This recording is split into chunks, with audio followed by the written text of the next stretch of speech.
Good morning, everyone. Thank you so much for being here on what I know was probably a very difficult morning.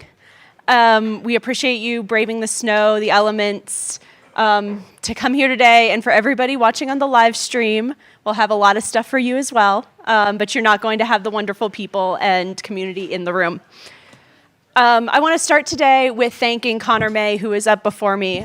Connor is our MC for this event. He's our student symposium editor for the conference, and he has put in a truly Herculean effort to make sure this event runs smoothly. So just a huge round of applause for Connor and all the work that he's done.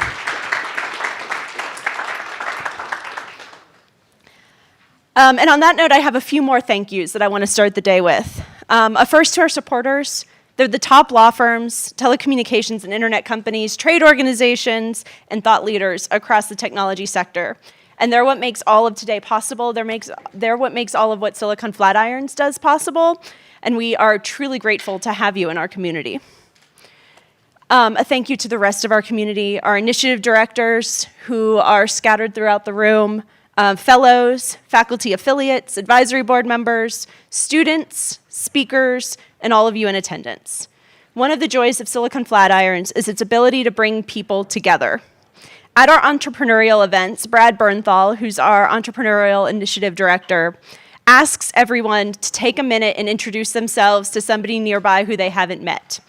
I'm not going to ask you to do that now, but I'm going to challenge you throughout the next day and a half of this conference to introduce yourself to 5 new people. People you haven't talked to or met before, people who might be a little bit out of your comfort zone, who work on something that you don't work on, and help broaden your network, and in progress of that, broaden the community that is Silicon Flatirons and who we can bring together. And then perhaps most importantly of all, my final thank you is to the Silicon Flatirons staff.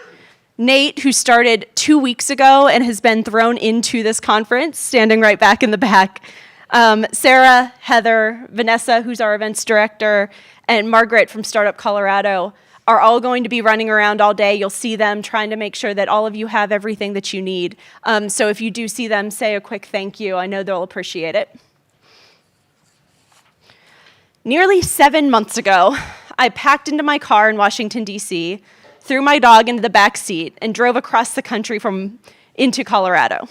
Since then, I've started my new job here at Silicon Flatirons in a new sector, moving from the nonprofit world to academia. Within a new state, an actual state, I can actually vote in a way that matters now, and started building a new home here in Boulder and in Colorado. On leaving DC, it was easy to remember when I first moved in. Across my decade in the district, I was never quite sure I was someone who should be there. I was raised in a poor rural community, and I became a technology optimist at a very young age. Technology was a window into a world of new possibilities beyond what I was immediately confronted with in my life. I could learn new things, experience more than what I had in the classroom. Technology was in the books I read, the science fiction that helped me visualize a better future, and that meant so much to me. I'm carrying this one with a short story by one of our speakers here today, Carl, who's sitting near over here. But if you ask me today about whether I've been able to continue that optimism, I'm not totally sure. I've seen the ways that technology has been used to hurt people, to promulgate racism, sexism, nationalism, bigotry, and hate. But if it's true that many say that technology is a tool that can be used for both good or bad, is there anything that can ever be done? That's the question we're going to analyze here over the next day and a half. Silicon Flatirons is really a place to convene, but we're also a center to catalyze innovative and inclusive law, policy, and entrepreneurship in the digital age. Through a focus on interdisciplinary and experiential education, we try to facilitate where people can get out of their comfort zones and disagree with each other. So I ask everybody here today to engage honestly and with integrity, the qualities that I really want to bring here to my time at Silicon Flatirons. I think there's a strength in partnership, respecting others, and being made to think outside of your own box. And these are qualities that have made and will continue to make Silicon Flatirons so great. I'm honored to be a part of the future where we can create space for learning and growing that will bring people, students, companies, builders, innovators, thinkers, fighters, advocates, all the people together and make us all better for it. So thank you all. I look forward to hearing from you all as we dig in. And I'm going to turn it back over to Connor May, who I believe will be introducing Congressman Neguse in just a few moments. So bear with us as we make sure that we have everybody in the building for our first keynote, and we'll start here momentarily.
For our opening presentation of the day, it is my very great honor to welcome Representative Joe Neguse of Boulder.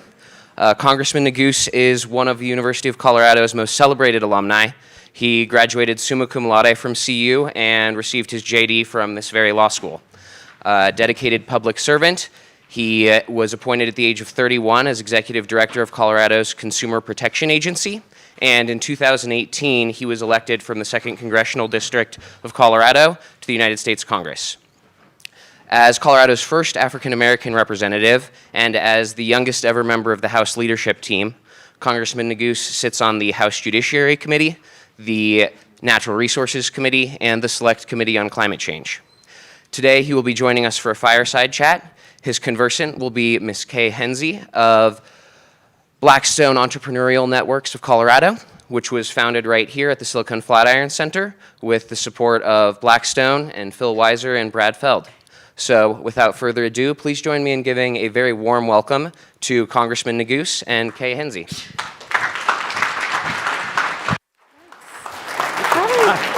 Good morning. Good morning. How are you? Thanks so much for coming. Of course. Yeah. Well, welcome home. Thank you. Yeah, it's great to be home. Yeah, on many fronts, I'm sure. Obviously, your alma mater and everything else. Yes. And of course, welcome to the snow in the middle of February in Colorado. Yeah, I'm quite used to it, but Yeah. nonetheless, yeah. Yeah, it's great. Well, the theme of today's conference is really all about technology optimism and pessimism. And so I'd love to hear from you as you have been in Washington now for a little bit, and obviously it's been something you've been around for a long time. Some places where you see things are going very well, where technology has been really positive on our society.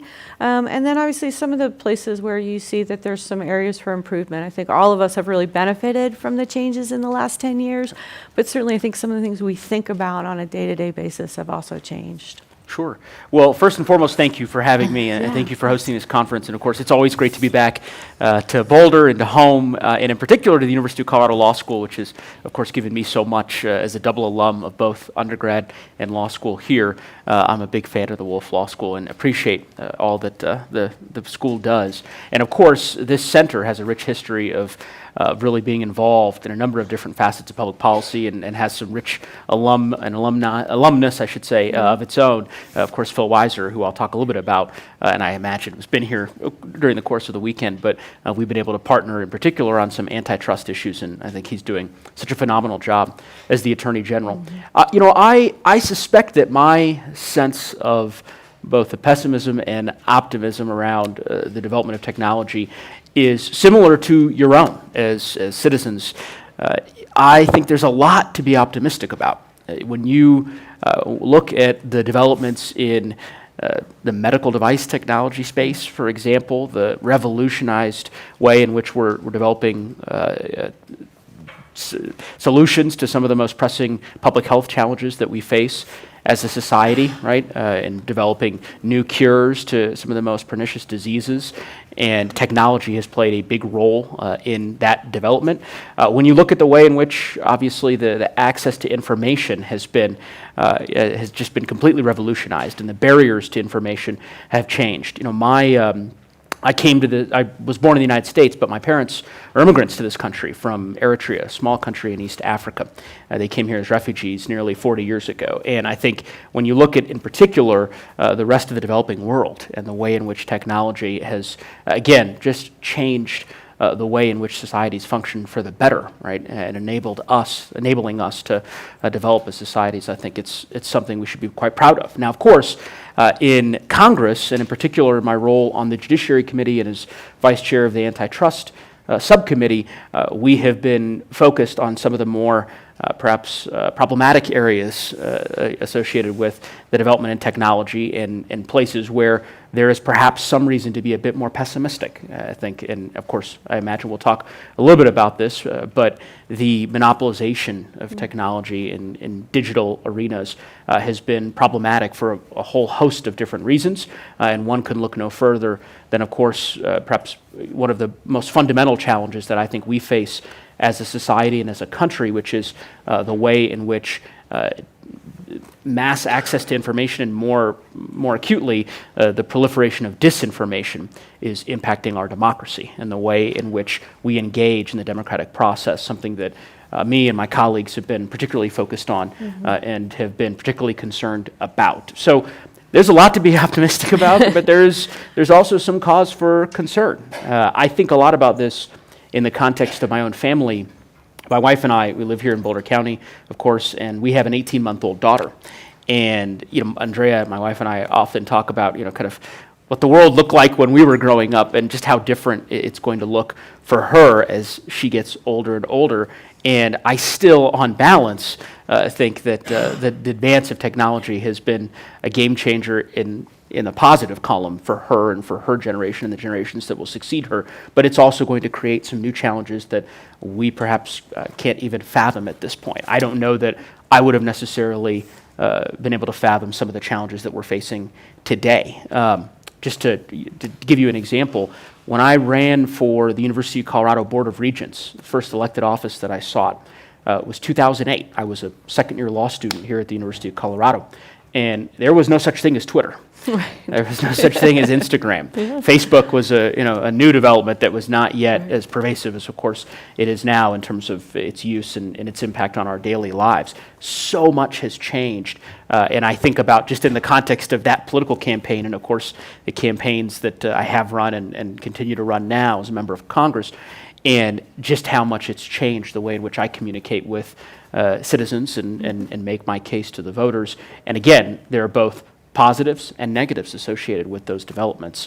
And I think that as members of Congress and as policymakers, we ought to applaud the positive developments, but also be laser focused on some of the challenges because the technology is moving so fast and developing so fast that it's easy for policymakers to get left behind. Yeah, so I definitely want to come back to the future for your daughter and my 5-year-old twin Yeah, boys who sure. are all in school here, or eventually will be in school here. But just kind of sticking to this thread for a minute, I know the subcommittee on antitrust is fairly new, but I also in my career was a great benefit of the Telecommunications Act of 1996. So I'm just curious at this stage, are there places where the subcommittee is really looking or where you see there may be some influence into the markets to really open up for additional competition, especially for the entrepreneurial aspects that are so strong not only here, but really growing kind of across the country? I know it's early, but I'm just no, that's a great curious if question. you're there. Yeah, so the committee, just by way of background, the committee's work, the investigation was started last April. Chairman David Cicilline out of Rhode Island is really the person who kind of took the lead in pushing the committee and the Congress to take this step. And it is modeled after investigations, inquiries that have been done in the past. Of course, our antitrust laws have been on the books for quite some time, 80, 90 years. But as you mentioned, in the course of that period of time, as technology has changed, as different issues have become more pronounced in different industries, Congress has taken has sort of taken a deeper look above, or perhaps not above, but parallel to the regulatory agencies, the FTC or the FCC in the case of telecommunications, to try to figure out whether or not there are any policy solutions, legislative changes that we ought to be making to ensure that market power is not so concentrated that it is inhibiting the ability for new market entrants to come into the space, right, and to continue to innovate and develop. And so from our perspective, it seemed pretty clear, and I think from the chairman's perspective, that the market power in digital markets was an area that merited and warranted congressional review. And some of that is just anecdotal, and I know you all can, sorry, the microphone here is, apologize. You all in your daily lives can see this, right? When one looks at the lack of really any competition in terms of some of these big technology giants, and yet mass competition in other aspects of our daily lives, right, and in other spheres in our economy, it's intuitive that Congress would want to take a look and make sure that we're doing our job to the extent that our antitrust laws need to be strengthened and perhaps become more muscular in light of kind of the growing concentration in the technology space, or if we need to give more tools to the regulatory agencies like the FTC. Prior to getting elected to Congress, I served in Governor Hickenlooper's cabinet for a few years, running our state's Consumer Protection Department, the Division of Securities, banking, financial services, insurance. And regulators have a lot of tools in their toolbox, but it seems pretty clear when one reviews some of the recent settlements that the FTC has negotiated, by way of example, the settlement they negotiated with Facebook just last year, that there is a disconnect, and clearly the agencies are not acting as muscular as perhaps those of us in Congress would like to see. So in terms of what we intend to recommend, the verdict is still out. We've held a series of hearings in Washington where we've had an opportunity to hear from stakeholders, experts, academics, some of whom have their home here at the University of Colorado, or others who received their education here. We held a field hearing. I don't know how many folks here in the audience attended that hearing. So I give a couple folks. We actually held a hearing just a few weeks ago here in Boulder at the law school, where we had an opportunity to hear from some local business leaders who have been directly impacted by some of the anti-competitive behaviors of these companies. And surprisingly enough, in a very toxic environment that is Washington, D.C. right now, and politically polarized, it was a bipartisan hearing, and we've had some interesting conversations across party lines about the need for congressional action. I suppose that the devil will be in the details, and there'll be some disagreements around what solutions we should implement. But in any event, I imagine that the committee probably in the summer, late summer, will issue a report that includes a series of statutory and regulatory recommendations. And I don't want to get ahead of the committee in that work. And the truth is, the committee's still doing a lot of fact-finding without disclosing anything that's not already public. The committee has been engaged in a lot of document requests from the various companies, and will continue to do that. And I think as we get more information, it'll inform our viewpoints and judgments about what recommendations we ought to make to the full Congress. Great. Thank you. So bringing it just a little bit closer to home, Boulder in particular, but also kind of the Front Range in general, has really kind of, I think, been on the forefront with a lot of entrepreneurial concepts, especially as it relates to ed tech and education technology, right? So, Galvanize and Techstars, and now we're the home of Guild Education, and, just some really exciting companies that are out there reinventing and really disrupting kind of the space of education.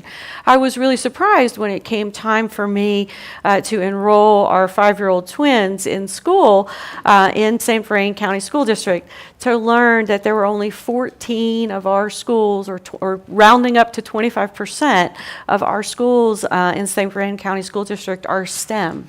Are considered a STEM school. I think all of the schools have done a lot in regards to science, technology, math, and education, but how do we kind of accelerate some of this positive disruption, right? Yeah. To make sure that all of, the Gen Xers and your daughter have the benefit, right, of a great education that prepares them for the future workforce, not only of today, but of tomorrow. So I actually think this is one of the areas where we can be a bit more optimistic. I think that the key word you used was accelerate, and I think the acceleration just in the last 7-8 years has been pretty remarkable. When I think back to when I was in college, the technological developments at that time were the clickers that you use in your lecture halls. Right, which no of course more, now I don't know if those are used anymore. But education and the way in which we deliver education as a public good is dramatically changing. And I think there, again, while there are going to be some collateral, perhaps negative consequences that we ought to think about, for the most part, it's a positive. We're broadening access to education, giving opportunities for folks to specialize at an earlier age.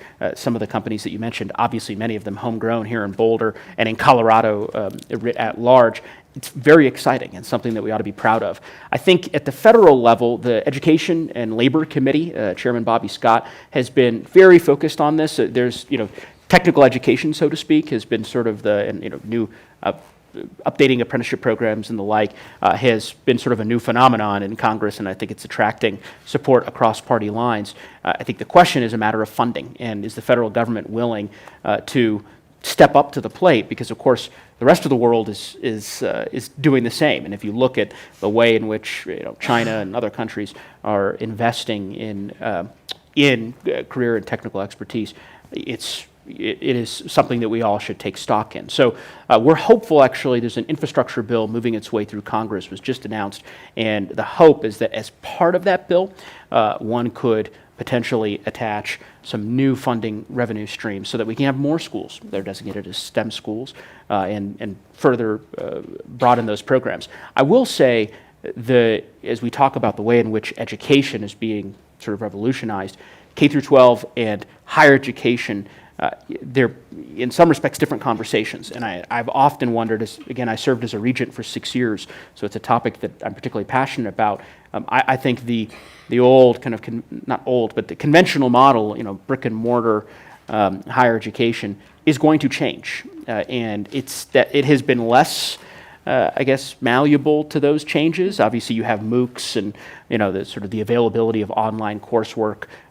Obviously, a pretty important development in the last several years. But nonetheless, I actually think that it's been a bit slower to change, and those are going to be some very disruptive changes to our society. I'm the beneficiary of great public education here at a traditional 4-year college, liberal arts college, and a law degree at the university. But nonetheless, I think we ought to be really thinking about what those look like, because I just don't believe that my daughter, when she's 18 years or whatever that is, 16 years now from now, when she's enrolling in college, I think it's going to be dramatically different than anything that we could possibly imagine today. And I think in Congress, it's unfortunately policymakers, I'd say this broadly, I don't want to paint with a broad brush, but because there are some folks who are leading in this area, and actually my predecessor, our now governor, was one of the individuals who was leading on this conversation in the House. But policymakers, I don't know, have spent as much time thinking about the way in which higher education will and perhaps should change. Right. And instead kind of retreating back to the old policy debates, right, around loan programs, and all of which is important, but nonetheless, we ought to also be forward thinking.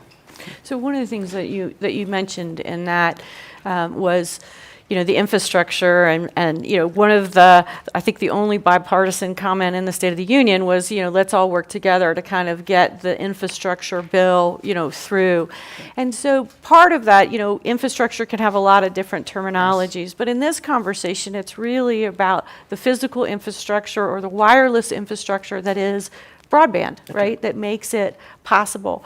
And even here, as you know, in Boulder County, there's a lot of activity around broadband, but there's still real pockets right here, right, where the access to affordable, high-speed broadband, the ability to create, not just consume, doesn't necessarily exist. And so Colorado has done some things. I think your old organization has the broadband fund, right? There's a lot of things in Colorado.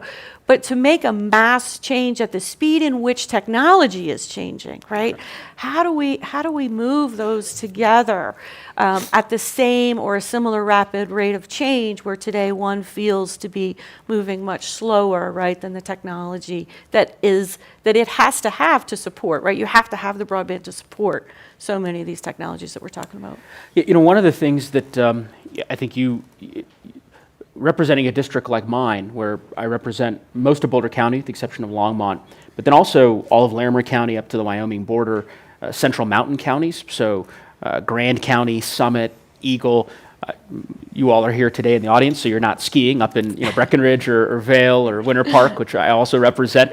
I'm grateful that you're here, although of course we want you to continue to enjoy those communities. But one of the things you learn is that this debate is not an academic or sort of esoteric one. There are, in particular in the rural communities in my district, some real challenges, and you hear stories of students having to drive to the local McDonald's parking lot to be able to access the internet to do their homework assignments. And it just is, in the 21st century, the idea that it's 2020 and that folks don't have access, it just, to me, is a tragedy, and I think something that Congress should be willing to sort of take a more muscular approach on. So again, the devil here is in the details in funding. As you mentioned, I used to serve in the cabinet here at the state level. We had a broadband deployment board. Although I've not kept track of that now, I suspect it's continuing to do the work that it's doing. Absolutely. But and it's important funding to last mile projects across the state where the carriers are just unwilling to be able to make those investments without the state stepping forward and identifying a pretty unique revenue stream there to be able to bring those dollars to bear. But nonetheless, drops in the bucket in terms of, as you said, kind of the real comprehensive need, not just in Colorado, but across the country. And what is fascinating is, to your point, it is largely a bipartisan issue, and you'll hear folks on both sides of the aisle in Congress certainly speak to the need for broadband. You have members who might come from deep blue districts, but nonetheless, who represent areas that are perhaps more rural in nature, and as well as red districts as well. And everyone agrees that we ought to be doing something. I think the challenge is, are we willing to put the money on the table at the federal level to get it done? Of course, we've done that before, and you had CAF to sort of tranche of funding before.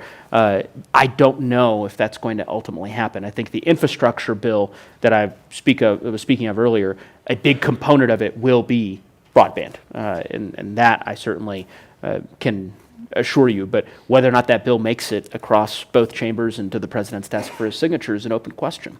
And in the meantime, there are a lot of folks being left behind, and it's easy to forget that there are a lot of young students who want to be able to live and achieve their own dreams who aren't being given that opportunity because of the zip code that they come from.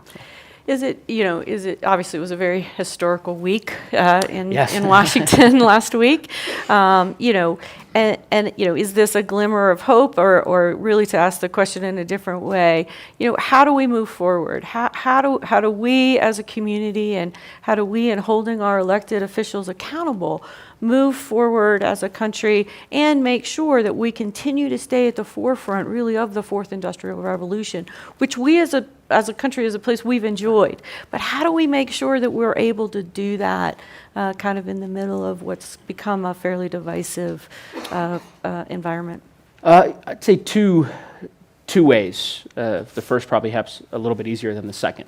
First is building broad coalitions. I mean, that's certainly been my experience here in Colorado and in Congress, to the extent that we've been able to, my own office, accomplish different legislative priorities of ours, getting bills across both chambers and getting them signed by the president. It's by building broad coalitions of people whom all sort of subscribe to the same value set and are willing to kind of put the shoe leather in to get it done. And on broadband development, just by way of example, again, I think that's an issue where you have the potential to really build some big coalitions, because there is this confluence of interest amongst folks who might live in Boulder, the city of Boulder here, as you said, where there are pockets, and folks who might live out on the eastern plains of Colorado. Very, diametrically different communities, but nonetheless, communities that both believe this is something we ought to invest in. So that would be my first recommendation. The second, and this is a bit tougher, is for policymakers, I think. You mentioned industrial revolution, this sort of the fourth industrial revolution, which I think is the right way to characterize it. But I'm not so sure that most policymakers see what is happening through that prism. I think there's a real temptation to just look at things through a very myopic lens and to deal with the problem of today, right? And that is my sense of what happens in Washington most of the time. The last 12 months, I guess, I've only been there for a little over a year. But my sense of it is that a lot of it is reactive. It's not the comprehensive sort of planning that one would want to see happening. Now, of course, I have my own perhaps subjective views as to why that's the case, in terms of requiring an executive that lays out an agenda over a period of time that asks the House to accomplish a set of goals that I just don't think is happening right now. But nonetheless, I think that is something that is missing, and it's to our own detriment, because time is flying by. It is. And there's a lot of missed opportunities in that process. Thank you. So I'm going to ask you just kind of one or two more, and then we're going to open it up to questions to the audience. We will stay true to the tradition that is silicone flat irons, and allow the first question to come from one of our students, which I might need some help with to articulate and make sure that I call on the right people. But so, kind of a broader based question. Technology, as we've stated, is kind of, it's in everything we do, right? It's the first thing many of us do when we go to bed at night, is to put the phone down and pick it up first thing. We're in the middle of the night. But, how do you see, or where are some places that you see that technology can help to really influence and change some of the broader issues, some of the real, societal issues that we're facing right now, right, in our communities, but also, to, again, change the future for your children and mine? One area, there are a plethora of areas in which I think technology is, as I said, advancing society in a positive way, in a very measurable way. But just to give you one example, one issue that I'm particularly passionate about, I suspect many of you in the audience may be as well, and that's the threat of climate change and the need to take it seriously and to recognize the gravity of the planetary crisis that we find ourselves in, and to work together to develop some solutions that will protect the planet for future generations like my daughters. And I will just, if anybody, how many folks here have been over to NIST or NOAA or NREL, by a show of hands, right? So we've got a couple of folks. For those who did not raise their hands, not the students, because you want to continue to study, I don't want to take away from your time there, but for everyone else, I would encourage you can walk in to NOAA on Tuesdays, right here in town, and take a tour and visit with scientists from 8 a.m. to 5 p.m. You could do the same at NREL. And earlier this year, we brought, or I should say earlier this Congress, last year in 2019, I serve on the Select Committee on the Climate Crisis, a group of Democratic and Republican lawmakers who are charged with making recommendations to the broader Congress about some specific things that Congress could do to address the threat of climate change. And we held a field hearing here in Colorado, brought my colleagues out, both Republicans and Democrats, to visit with the scientists that are in our district and some of the folks who are engaged in R&D. And I will just tell you, it's fascinating and incredible, the technological breakthroughs that they are developing. And of course, as we think about our renewable portfolio, right? So much of that is, attributable to the technological developments of 20, 30, 40 years ago when we think of solar and wind. And so that's one area where I think we're going to have to make some choices as a society and some moral choices about the need to be able to move forward. But that being said, technology is also going to provide us with a real opportunity to expedite that transition to a renewable energy future in a way that I think even 10, 20 years ago we might not have foresaw. Yeah, it's exciting. Yeah, they are amazing facilities. Oh, it's incredible. Yeah, if anybody hasn't been out there. Yeah, that's great. Wonderful. All right. So I think we have some folks in the room with some microphones, so we'll open it up for our first question from a Silicon Flatiron student, or any student, I believe. Great. We have one right here in the center. Thank you. Hello, thank you, Congressman, for being here. My name is Our Jordan pleasure. Regine. I'm a 3L at the law school. You mentioned STEM schooling, infrastructure, climate change, all pretty big ticket items that are really important to us, but which require money in order to make happen. You mentioned funding, but didn't really get into anything specific. With the gridlock in our public institutions, how can we more effectively encourage private, direct investment into these items so that we can get into the future rather than wait for a dysfunctional system to pull us out of where we are now? That's a great question. I'd say taking each of these components separately, I mean, when we talk about infrastructure, by way of example, and the need for expanded broadband, the infrastructure bill that the House Democrats have put forward will have a number of different pay-fors, and those might be more traditional increases in the gas tax, right, and increases in facility storage, harbor fees, airport facility fees. There are a litany of different potential revenue streams to fund increased broadband infrastructure in the United States, and so that would be one component. But your larger point, I think, is a salient one, and one that's certainly not lost on me, that given the laundry list of needs and the reality that there's going to be a big price tag to that, how do we ensure that we're leveraging private investment and incentivizing private investment? And I would say that latter piece is perhaps the most important, which is, we're an incentive-based economy, and so there are ways in which, and we've done this, repeatedly, ways through the tax code and other structures that we can incentivize the kind of private development that you're mentioning.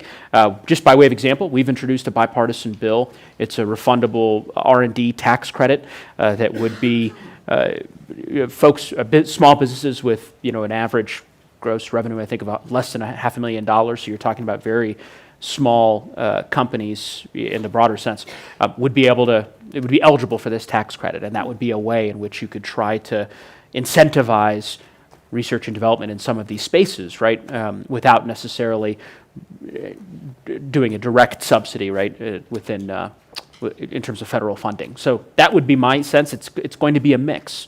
There's no silver bullet. There's no panacea. We're going to have to figure out a portfolio of different ways to create the revenue streams that we need to fund these important priorities that we have. Great. Okay, let's open it up to other questions. There's one here. Can I just shout it out? Should I? No, I don't think everybody will be able to hear you.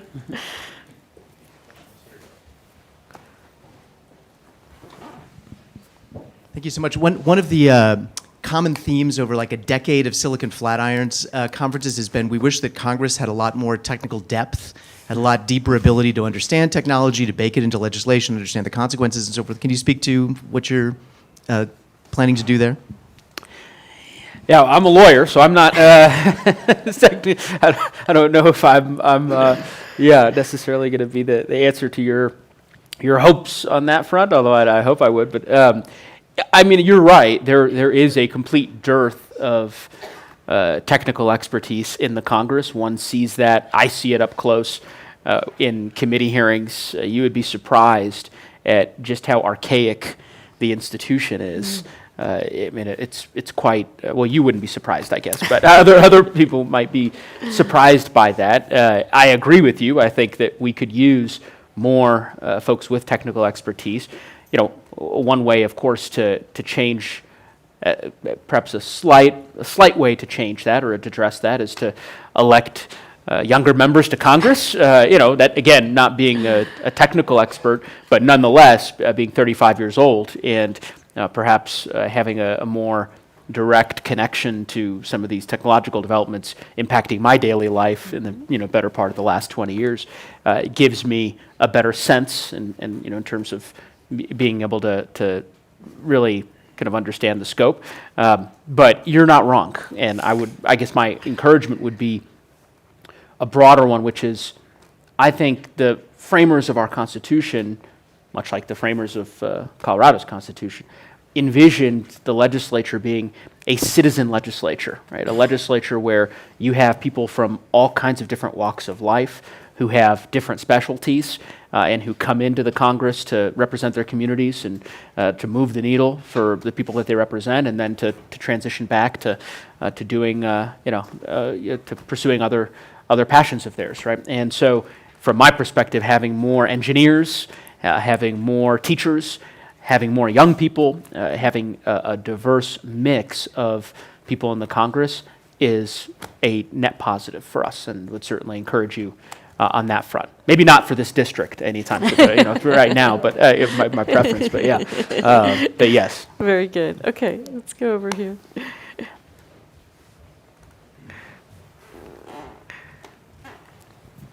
How's it going, Joe? Hey, good. How are you? So you mentioned revolutionizing the education system. Didn't really get into details there. I envision a future in which our students now have this incredible technology where they could essentially teach themselves and then perhaps teach each other and teach their class even.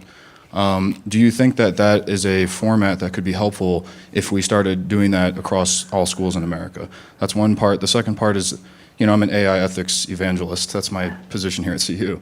And I just went to Fairview High School and I taught at a social studies classroom, not a computer science classroom, but a social studies classroom, AI and ethics, bringing ethics into that conversation. How helpful do you think that would be in terms of preparing our future to have kids in a more deep way discuss ethics as opposed to just expertizing ethics to the lawyers and to the people and to the 1%? Great questions. I'll take answer your latter question first, which is I think it would be of tremendous value. I think there is a fundamental lack of understanding amongst broad swaths, right, of our society around the real challenges that are going to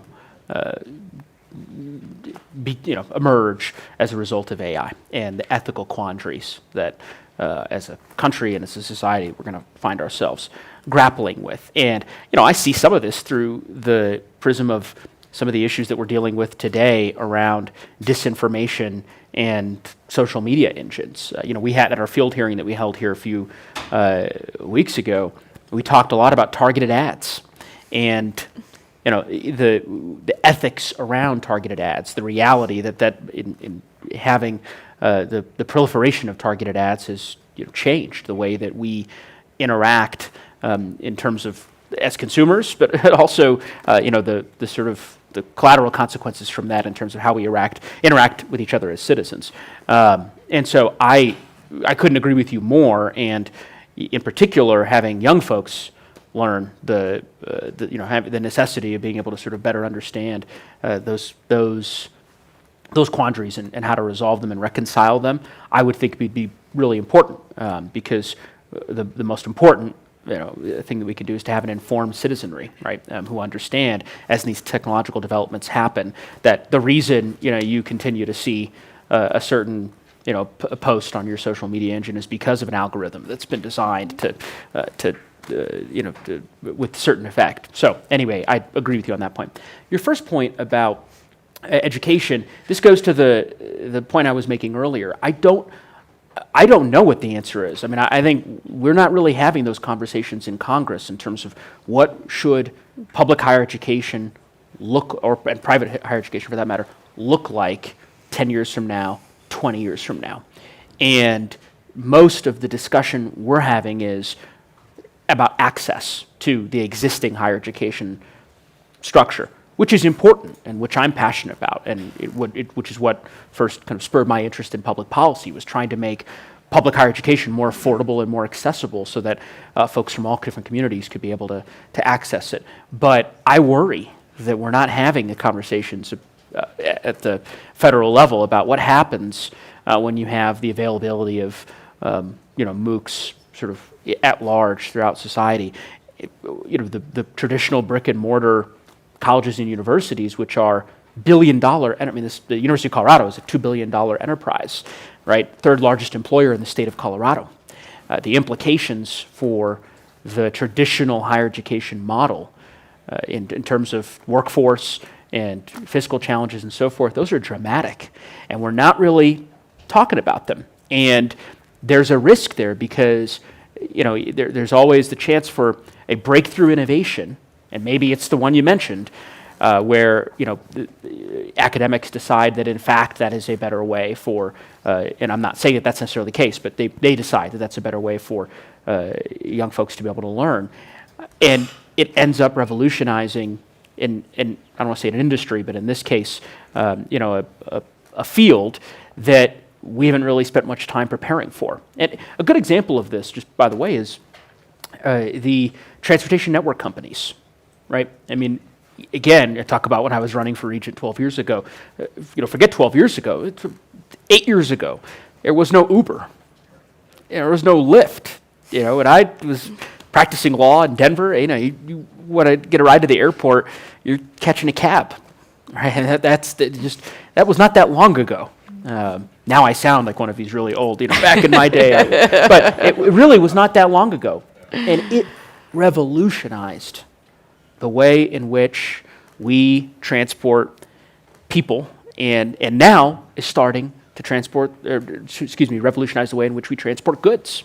Uber Eats and any number of other, right? So and while those developments, right, can provide some real positives, there are also some very negative collateral consequences that flow from that, including, for example, in that space, an industry of cab drivers, right, and more traditional transportation companies regulated for a long time as public carriers that overnight saw their market share, disappear, and a lot of jobs lost in that process. A lot of people, whose livelihood was attached in that, to that form of work, who now have to, we have to figure out a way in order to ensure that they are still part of our economy. So, yeah, I worry a lot again about this, looking at it in a very myopic way and not thinking about what's coming next.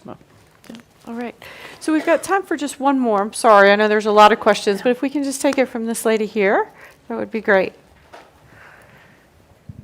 Thanks. Thank you again for coming. It's my very pleasure. interesting. I manage a website for Sage Publications. It's aimed at researchers. So that's kind of the angle I'm coming from. And I'm particularly concerned about the whole disinformation side of things. And I think it's for everyone in higher education, sort of the credibility of science and findings and, empirically developed, results compared with, I just thought this today, it looks good to me, that, so especially given, as you're saying, the lack of tech expertise in Congress, is there any movement on that front, or, what do you think can be done to try to, I don't know what, to compel some of these companies to be more stringent about what they, put forward, or I don't know. I'm just curious about what's being done in that area. So it is, thank you for asking that question. And typically in my remarks, I'll expound on this point in particular because it happens to be one of my top concerns when I think about kind of the work that I'm doing in Congress. And I do think there is an emerging consensus in Congress that it's a real issue. Unfortunately, that has not yet, that consensus hasn't developed into actual legislation. Disinformation and, more broadly speaking, the role of social media in our democracy should be something that should concern each and every citizen of the United States. I think about it a lot. I mean, we have created feedback loops. These companies have created constant feedback loops where, you can go a day, a week, a month, a year without ever being exposed to an opinion that is different than your own. All right, it's you choose who you follow on Twitter, and you choose who your friends are on Facebook, and as a byproduct of the targeted ads, all of which sort of creates this confluence of different elements that create an ecosystem that can become very problematic from the point of view of having citizens who are willing to exchange views in a respectful way and try to empathize with someone who perhaps has a different worldview than your own.